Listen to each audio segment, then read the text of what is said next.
था वहां पर भेज दिया। अब ये उसके घर काम कर रहा है, उसके घर ये क्या कर रहा है, काम कर रहा है।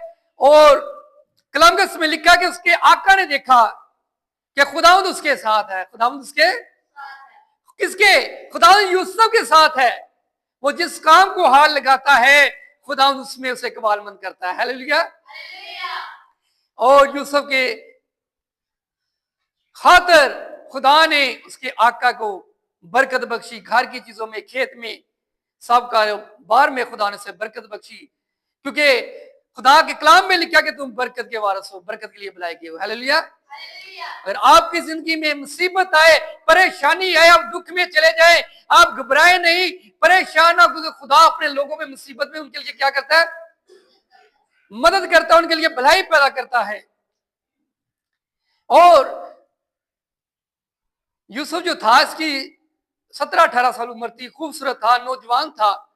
जब पोतीफर की बीवी ने इस पर झूठा इल्जाम लगाना चाहा कि इसने मेरे साथ गुनाह करने की कोशिश की है, जबकि यूसुफ ने ऐसा नहीं किया। मसीह होते हुए, ईमानदार होते हुए आप पर इल्जाम लगाए जा सकते हैं, क्योंकि इब्लीस नहीं चाहता कि आप आगे बढ़े। तो इसे क्या किया गया, इसे कैद खाने में डाल दिया गया। कहां पर डाल दिया गया, लेकिन कलाम में लिखा है 39 बाब की 21 आयत में कि खुदावंद यूसुफ के साथ था। हालेलुया। आप जहां भी जाए खुदावंद आपके, जो ईमानदार लोग हैं, खुदा उनके साथ रहता है। और खुदा ने उसे द्रोह की नजर में मकबूल ठहराया, और जो कुछ वो काम करता खुदा उसे वहां पर भी बरकत देता। आमीन।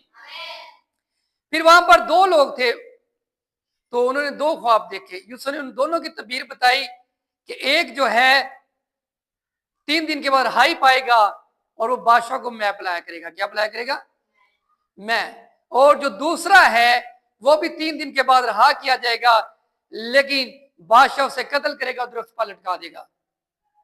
और 3 दिन के बाद ऐसे ही हुआ, जब फिरौन बादशाह की सालगिरह का दिन था, दोनों को रहा किया गया, और जो साकी था वो बादशाह को फिर से मैं पिलाने लगा। क्या करने लगा, और जो नानपस था, यानी कि जो बावर्ची था, खाना बनाने वाला, उसे बादशाह ने कत्ल करवा दिया, उसे दरख्त पर लटका दिया गया।